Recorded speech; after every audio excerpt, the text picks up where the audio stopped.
Real stories. Hello, and welcome back to Real Stories, the podcast that celebrates all things story. As always, I am Rowan. And I am Tom, and we've both brought a story with us today, as per usual. And it's our task to work out whether each of the stories are fact or film. Real with an E or real with an A. Oh, we're pushing that, aren't we? Well, it's never going away. No, it's too good to die. This week, I don't know about you, Tom, but I've got a corker. This is probably my favourite story I've done it? so far. I don't know if I'd say that about mine. It's okay. Okay, I've one up to you there, haven't I? It's on the corker scale. It's not full corker, but it's core. I'll give it a core.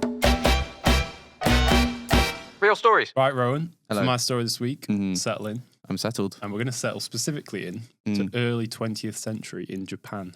We've been in Japan a lot recently. Good stories in Japan, and especially in the early 20th century. Yeah. So this is like the very early, so like 1903-ish. Okay. And we've just welcomed into the world a new baby boy called Yoshi Shiratori. Yoshi. He's called Yoshi. Yoshi Shiratori. Okay. And he had a rough start to life. He wasn't dealt a very easy hand. His father passed away when he was 2 years old, and his mother, whether it was grief or whether it was just something that was there the whole time, she abandoned him not long after that. Okay. In a complete unrelated note, Shiratori means swan in Japan. So you would think a baby that was called Swan, they were going to flap their wings and fly for the whole life, but they had a tough start. Right. So we're going to jump forward a bit and we're going to meet Yoshi again a few years later when he's in early adulthood and he is working in a tofu shop. Nice. Don't know whether he liked it or not. That wasn't documented. Did they have tofu back then? Well, he worked in a tofu shop, so unless he was a major pioneer, I'm going to assume so. Well, maybe that's the story. But he didn't work in the shop for long. He didn't like it. He jumped to a different role and he became a fisherman, specialising in catching crabs in Russia. So I'm going to assume he lived in Russia. I thought he was from Japan. He was, but maybe he had a really long rod. Oh, well. A long rod. Yeah. We didn't get that into that much detail. But he didn't like that one either. So he just kept hopping between jobs. You know, he's one of those people on LinkedIn you would be like, oh, you've got itchy feet constantly. No, well, they say, don't hang around for longer than 2 years. So maybe he's just, so he was following that. LinkedIn would love Yoshi. We mentioned LinkedIn last time. We did. So he hopped a few careers until he settled on one that was maybe not the best to settle on, and that was to enter the underworld of crime. Oh, God. And he turned to gambling and robbery for a living. Right. And in 1933, when Yoshi was 16, which is very young, very sad, he and two colleagues robbed a family home to try and get funds to pay off a gambling debt of theirs. Who's gambling? They all were. I think that was their way of making money was to gamble money. And then when they made it, they gamble it more. So, you know, it's one of those spirals. And eventually that spiral is a huge hole and you fall into it and then you have to find your ways out. And their way out in their eyes was to rob a family home. But they weren't welcomed with open arms, surprisingly. I'm sure they weren't. The landlord tried to fight them off. Yep, fair enough. But the landlord ended up dying in the scuffle. I've put dying in the scuffle. It feels like it's a bit of too much of a poetic way to die. He didn't come out very well. He was killed. Yoshi escaped. Did Yoshi kill him? Well, for 2 years, Yoshi was out. He was free. And he was thinking, I was there, but it wasn't me that killed it. And widely it's regarded that he didn't kill them. Right. But one of his accomplices told the police that he did.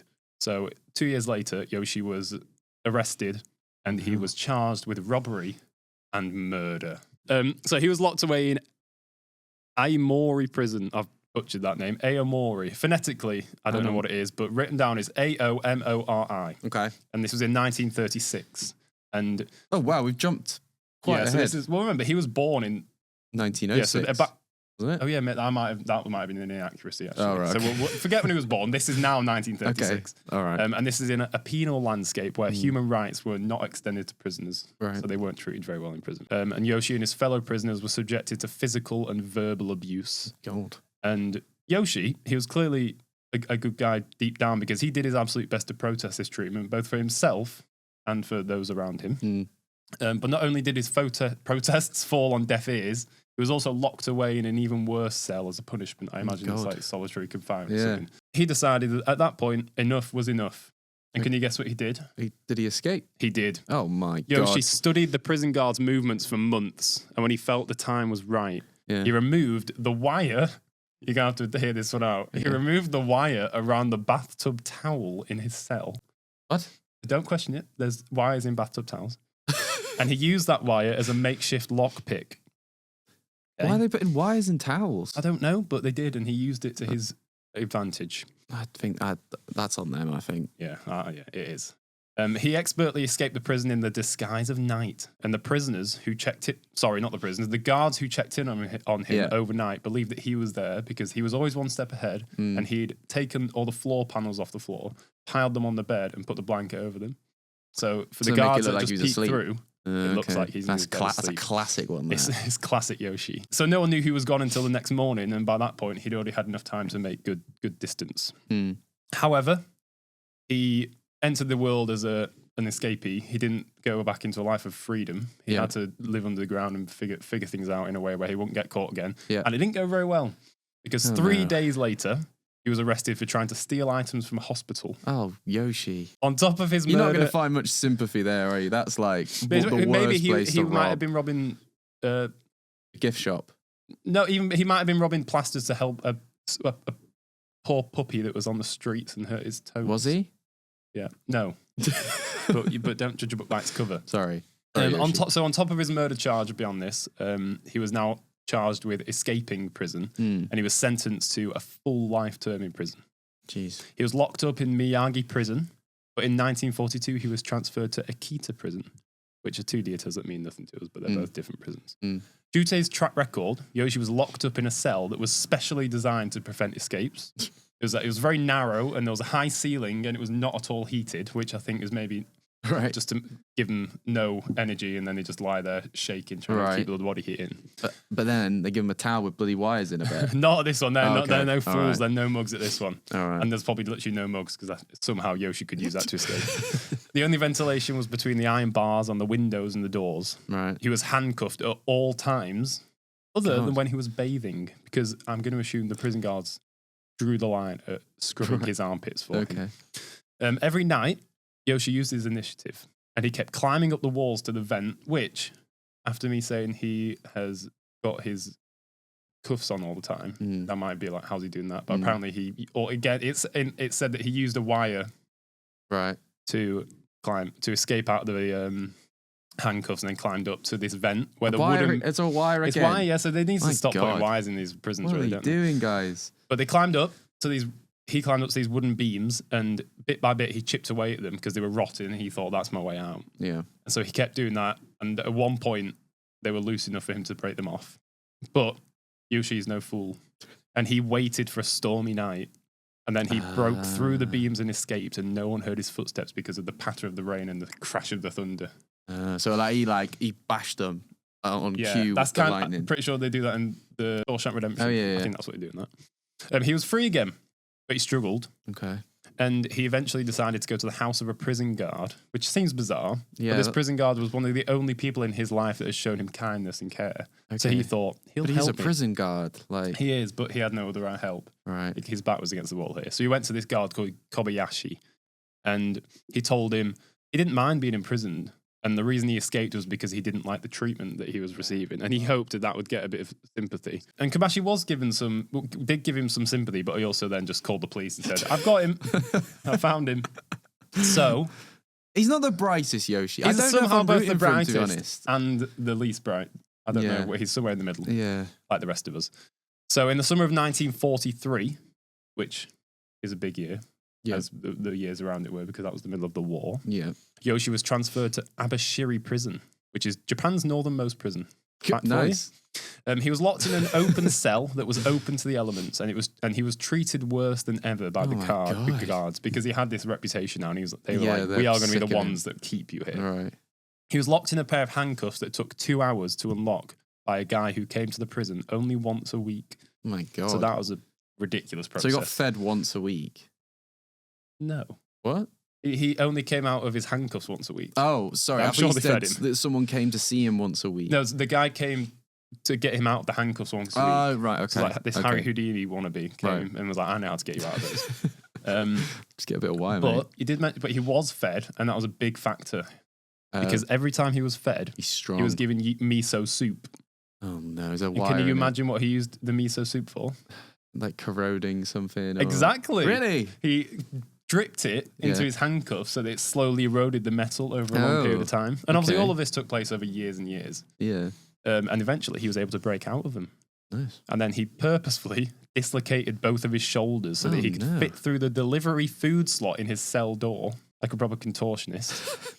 And during a wartime blackout, he escaped the prison. Again, he's been smart there, you see. He's thinking, there's no lights, they're making themselves invisible, which makes me invisible. Yeah. So he took that chance and he escaped. He was free again. And for 2 years, he lived in an abandoned mine shaft until one day he heard about the surrender of Japan in the war. Yeah. And he descended down to a nearby village. He maybe thought, I've surrendered. That means I'm no longer a big news story. No one's looking for me anymore. And also maybe everyone will be smiling. I'll be welcomed with their arms. He's a war hero. Not that they would be smiling because they are in Japan and Japan just surrendered. Yeah. But he came down to this village to try and get some food. And while he was stealing tomatoes from a farm, for God's sake, the farmer arrived. Yeah. And you can imagine he didn't say, hi, you want some tomatoes? I'll come this way. I've got juicier ones at home. Instead, he said, get off my farm. In that accent. Yep. Yep. And a scuffle ensued. Oh, not another scuffle. And unfortunately, Yoshi is clearly very good in these scuffles. Oh, no. Because the farmer was murdered. Oh, for God's sake. So Yoshi was now convicted of murder, and alongside his long list of previous crimes, including he was sentenced to death. And in the holding cells, he was placed in a specially designed cell with low ceilings and windows that were smaller than his head. You're very interested in the height of the ceilings in every single one. It's a big one. You can't climb up. And they've specially designed, so this is now a Yoshi safe. Okay, they've literally designed this cell so that Yoshi himself can't get out. There's no way he's getting out of this. But there's been a trend in what he's done so far. Every time he's escaped, it's been up here. He's climbed to the top. Yeah. So they've thought, he can't get to that roof. Yeah. And they kept their eye on it up there. And they were like, you know what? We're not even going to put handcuffs on Yoshi because we know he's not getting out of here. No, don't do that. And you know what he did? Did he get out? He thought, they're checking upwards, but they're being foolish and they're not looking down. So every time he got given miso soup, which is for the second time it's coming to his benefit. Why miso soup? Because that must be what they give him. So every time he got miso soup, he used the bowl to slowly dig a tunnel. And he got out. And he was free once more. Why is he just on like muddy ground? Like surely they've got like a floor, like a stone floor. Well, they've got lots of floors, and that's why he's out. Oh, God. Okay, he's free once more. And after a year of freedom, he's living the high life. He's probably not. He's probably living back in a cave. Midlife at the best. Yeah. And this is quite a nice little ending, okay? I don't think I want him to have a nice ending. He's been free for a while. Yeah. And he's in a park, and a police officer offers him a cigarette just for nothing. He's like, do you want a cigarette? Oh, that's nice. And something must have really hit Yoshi there. They had a scuffle. No scuffle. Something really must have touched Yoshi, and he thought, in exchange for this cigarette, I'm going to give you the truth. Oh. And he admitted his crimes and his escapes to that officer, and he offered to be turned in. And then he was put into prison. And he didn't escape. That time, he did it willingly, and he was treated better, hopefully. Oh. But he escaped prison 4 times, but then he embraced the final one, and he let prison become his home. And my question to you is, do you think Yoshi was a real person, or was he a work of fiction? Was he a cinematic character? Think about the beats of that story. I am thinking, but I always overthink these, and I've got every single one wrong so far. And that, which is impressive because it's a 50-50 guess. It is. I have absolutely no idea with this one, to be fair. As you were talking about it, I was like, this sounds real. But I've thought that way before. There's been crazy films about escape, like Escape Plan. That's what I mean. Escape Plan 2. Like you said, Escape Plan 3. Like, yeah. Shawshank. Yeah. Escape Plan 4. Yeah. I don't know how many there were. I think I'm just going to have to guess because I haven't a clue. And you've not even, there's no holes in this story either. Sometimes you say stuff and I'm like, no, but you know where there are holes? In every cell Yoshi was ever put. Bloody hell. So yeah, Tom, I am saying it is real with 2 E's. You think it's a film? I think it's it's a work of a cinematic storyteller? Yes. Put me out my misery. Oh, for God's sake. I'm sorry, Rowan. What? 4 for 4, you're incorrect. God's sake. So Yoshi was a real person. His story continued on a little bit. He was given the death sentence for his crimes, as you would expect. He was given really. the death sentence. He was given the death sentence, but that was revoked because the farm is dead. How can you do that? No, so he was given it, and years later, he was on. Remember, he was on death row earlier on. That was revoked because he escaped from death row, which I'm assuming that pushes you up the pecking order of death row. Probably.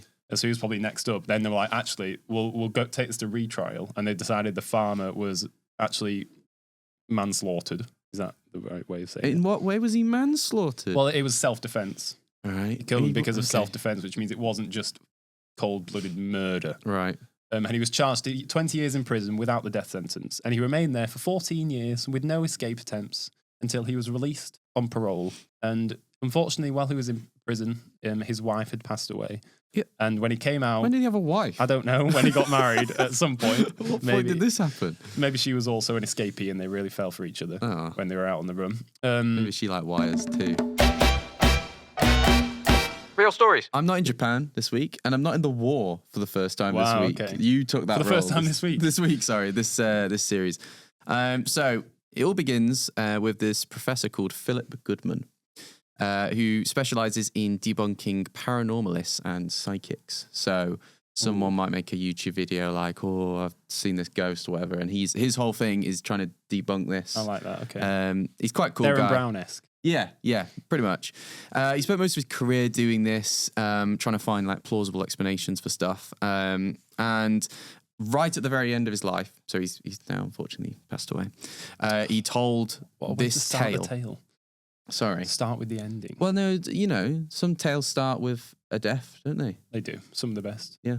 But we're going to flash back, so don't worry, he's not dead for long. Okay. He's alive again. One day, he receives a package from a fellow skeptic and professor called Charles Cameron. And this is someone who was kind of like doing what Philip did back in the day. So he was kind of like a fanboy of this guy, this Charles. So he was buzzing to receive this letter, especially as Charles mysteriously went missing. And the cause of where he went was never decided. So Charles was the one that our protagonist really liked, or was it vice versa? So Philip is the guy, Charles is the guy who used to do his job, and Philip really likes him. So Charles invites him to his home, which is a caravan in a trailer park.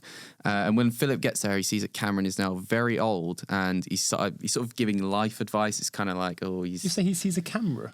Cameron. Okay, sorry. Charles Cameron. Sorry, I'll just call him Charles from now on. So he's like he's giving all this advice, and he actually says, "Philip, you're a coward. Your skepticism. Oh, no. You're a goddamn coward." Because he seemingly now believes in the paranormal. Something has happened in him in that time that he's gone missing, that he is now like an avid believer. Is he probed? Yes, absolutely. So he's like shocked at what he's hearing, Philip, and he asks like, "Why have you changed your mind?" And Charles won't tell him why, but he gives him 3 cases that he was investigating at the end of his career and seemingly convinced him that the paranormal was real. I don't know about you, Tom, but I would not want to investigate those cases. I'd want to hear them, but I wouldn't want to go. No, beyond. well, he's not given that option. He's like, go and investigate or nothing. Okay. So Philip, being Philip, he's like, well, I'm going to go investigate them. I'm going to prove you're wrong. You shitbag. That's the quote. Okay. This is the clash of the titans now, isn't it? It is. Goodman versus Cameron. It is, yeah. So, would you like to know the 3 cases? Please, yeah. Yes, okay, good, because otherwise it's going to be quite a short story. So first of all, he visits a man called Tony Matthews, who is a former... All of these are just like proper British blokey names. Yeah, they are, aren't they? Yeah. Tony Matthews. Tony Matthews. Does he play for Stoke? He did, yeah, briefly. So Tony Matthews is a former security guard. Yeah, no, I can definitely see what you're saying now. He probably likes a Greg's. Yeah. I wonder what he voted in Brexit. So Tony claims that he quit his job after being stalked by a terrifying girly ghost, whilst patrolling a former asylum.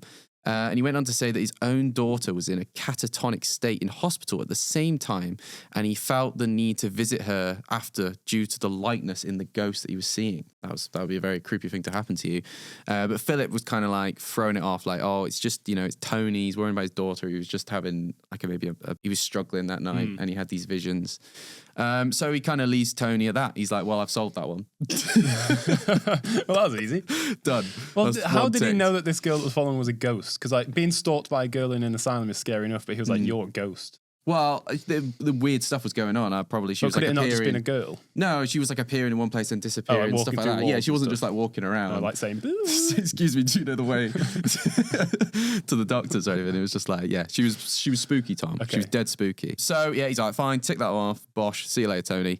So next up, he goes to a teenager called Simon Rifking, I believe it's pronounced. And immediately upon arriving, Philip describes how he found this teenager's parents to be very ominous in that they just didn't speak to him at all. And Simon seemed to call the shots. Like he was like, they would just sort of go. So they did what he said. Yeah. So you say that they play Simon Says for a living. That is classic. I'm going to give you a high five for that one. Cool. Good stuff. So yeah, he's like, well, this kid's a creep. And something else was menacing there. Like he couldn't quite figure it out, but he said like, oh, something was wrong with the house. He was just getting bad vibes from the house. And this is like, Philip doesn't get bad vibes, right? Philip he's a big skeptic, so he would just put it down to like, oh, it's a bit cold, or something like that. It's a bit warm. It's temperate. Anyway, Simon starts recounting how one night he was driving home and he hit something in the car. And obviously, he's a teenager. I think he'd been drinking. But he said that the thing that he hit was something very menacing about it. It wasn't like an animal or a person. It had like a very like monstrous look to it, but it was dark, so he couldn't fully see it. That sounds like a guy who hit someone drunk driving and was like, I promise you, it was like this alien. I had to kill it. You should be giving me a medal, not a prison sentence. Could be, but let's see what Philip says. So anyway, Simon tries to drive off because he's scared about this creepy guy, but the power in the car goes dead. Everything goes dead. Can't move. So he runs off into the forest that he's in at the time, but eventually the creature grabs him, pulls him down, and then all of a sudden he woke up and he was at home. So he's telling all this to Philip. Philip's like, nah, mate, you're a crook. You must have been drunk or something. There you go. You must have been drunk. So that's what Simon said? That's what Simon says, yeah. Okay. What's wrong with that? No, it's fine. I just thought that was Philip telling. Philip is recounting that this is what Simon said. Right, okay. Okay, so yeah, that's number 2 ticked off. He was drunk. Right. Okay, number 3. So far, I'm thinking, yeah, he's spot on. Yeah. First one, I don't quite understand how he got to the point of like, no, there's nothing creepy there. Well, second one, I understand he was drunk. The third one, well, let's find out. Finally, Mike Priddle. Mike Priddle. Now, Mike was described as your sort of classic Tory countryman, walks around with a gun like all the time, just because. And he tells Philip about how one night he encountered a paranormal phenomena home alone while his pregnant wife was at hospital giving birth. Well, I don't think she was giving birth. I think she was just like, she'd gone in for medical reasons. She wasn't at the point of giving birth yet. Otherwise, I think he would have been there. The poltergeist that was in his house took the shape underneath a sheet in the brand new crib, yet to have a baby in it. And then the next day, he finds out that his wife died in childbirth that night. But they didn't tell him till the morning. So that stuff was happening at the point when she died. Creepy stuff. You freaked out. Yeah. You got goosebumps. I'll tell you after this. I'll tell you a little story that connects to that quite well. But the one thing that makes me skeptical about that is like he saw the ghost under the sheet. That feels like he's like watched Casper once, and he's like, I saw a ghost. No, it was like a sheet on a bed. It wasn't just like going ooh, like going around. It was like on the bed and it moved. That's what it was, I think. I'll give him a question mark so far. Give my benefit of the doubt. And actually, I think you're going to regret being nasty to Mike. Okay, because just as he was explaining all this to Philip, and Philip was trying to, God rest his soul, trying to be like, oh, don't worry about it. It's fine. It's not connected. It's just your mind. Mike shoots himself in the head. I'm not sure that's a paranormal. His wife just died. That's what happened right there in that moment. Mike shot himself in the head. Obviously, Philip's a bit like, what the hell? I'm sure he had a bit more of a response to that. What the hell? But he's like, what is going on? Yeah. So he rushes back to the trailer park and to Charles because he's like, right, well, I've solved all these, but something weird's going on. Why have you sent me around to all these different free people? Like, what's going on? How are they connected? Whatever. He gets back and Charles, he describes it as he walks in and Charles now has the face of Mike Priddle. So he's like, what? I've just seen you like pop your head off. What's going on? Is it all his sons? Whose sons? I don't know, mate. I thought it might have been the guy's sons. Who, Philip's? No, I thought that was going to be a good twist if it was true. It's not. I'm sorry. I'm sorry. So yeah, Philip thinks, this is a big scam. What's going on? And he describes that he sort of in that moment started having like a bit of a mental breakdown and started getting visions of his youth. He remembers seeing a child getting killed by bullies when he was younger, but he didn't do anything to stop it. And he's like always felt very guilty about it. And then he remembers like being in this sort of weird trance and the child turns into this sort of monster. All getting quite weird in this retelling, but Tom, there is a twist. Okay. You said, is there a twist? There is a twist. Because it all goes back to what I said earlier, that this was all told at the end of Philip's life. I didn't tell you in what scenario Philip was in at that point. And he was actually in a mental asylum. So he's in this room retelling these events, but I didn't tell you who he's retelling them to, Tom. Who was he telling? Sorry, I got get too excited. Who was he retelling them to, Tom? Who do you think? Is it someone I'm going to know? Yeah. Mike Preddle? Could be. No. Could be. So it turns out his doctors were Mike Priddle and Simon Rifkind, the two people we mentioned earlier. And the cleaner in the room who was like coming in to speak with him every so often was Tony Matthews. Who was a security So guard. he just created this whole story. So it's believed the stories each symbolize a moment in his life, and he used those around him in that moment to sort of channel it. So the weird creepy monster that was hit by the car, that was like the bully or something. The daughter in the catatonic state was because he was in a catatonic state in a hospital. And then Mike Priddle, not sure what Mike was there for. Oh, he shot himself in the head. Oh, I forgot. I didn't explain. Philip's in the hospital because he tried to shoot himself in the head. Okay. Yeah. So there's three explanations there. Is that what was going on? But a lot of people believe that these things did happen.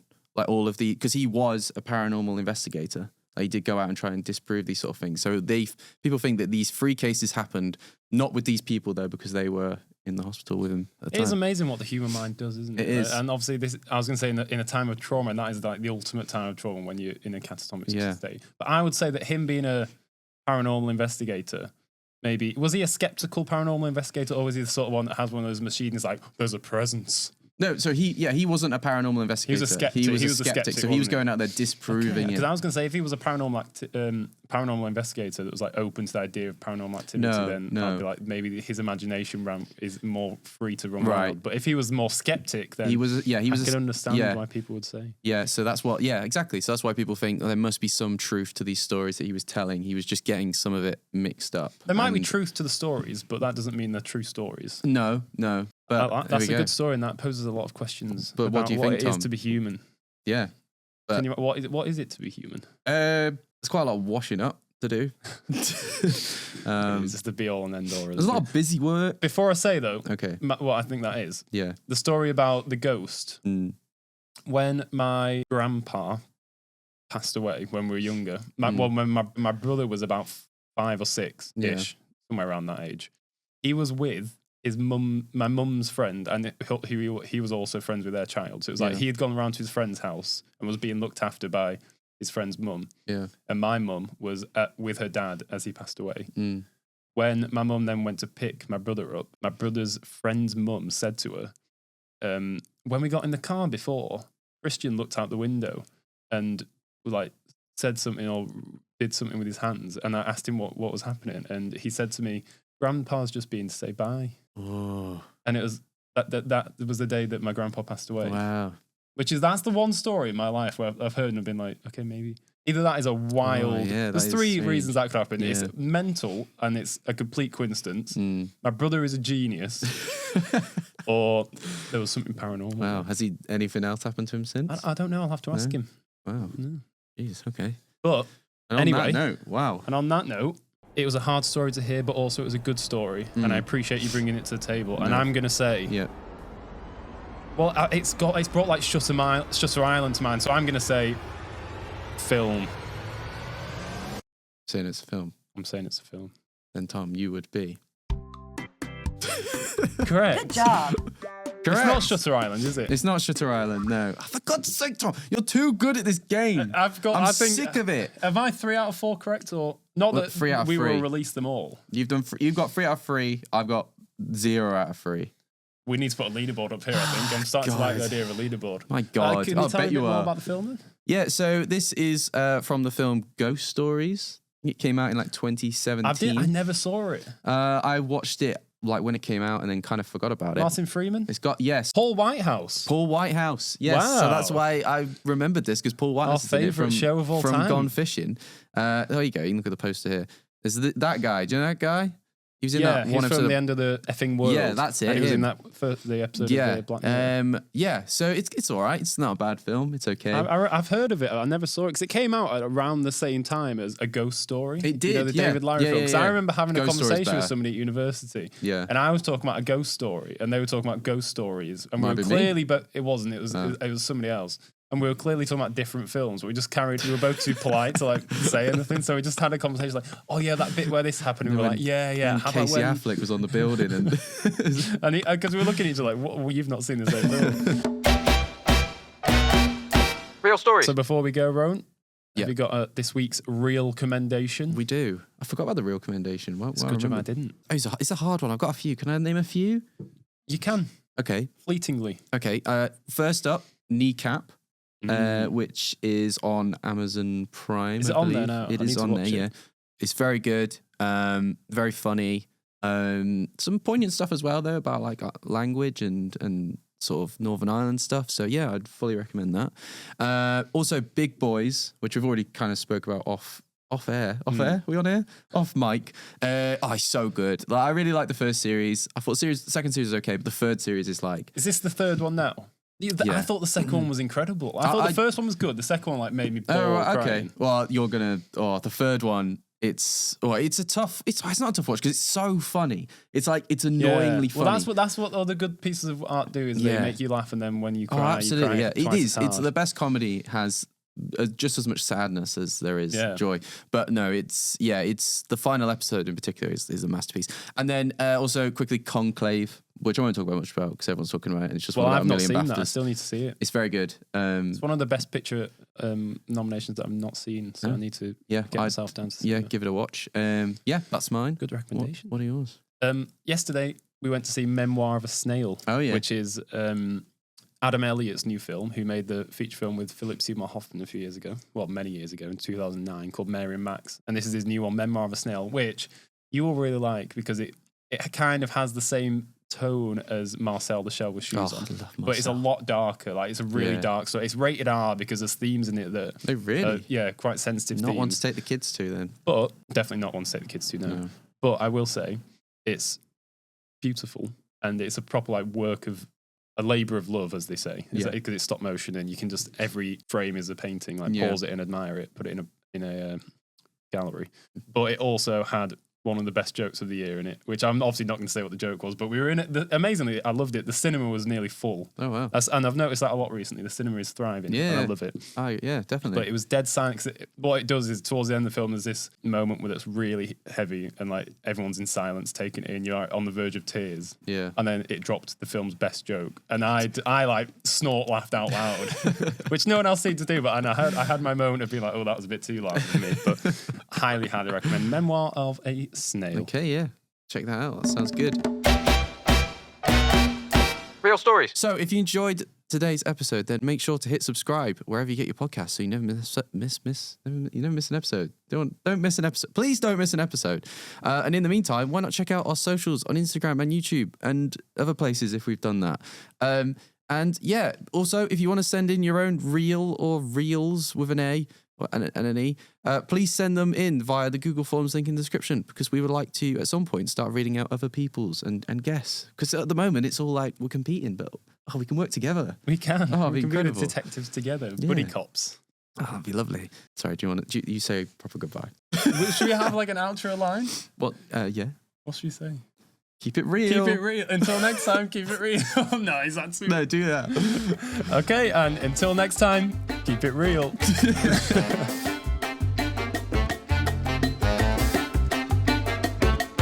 Real stories.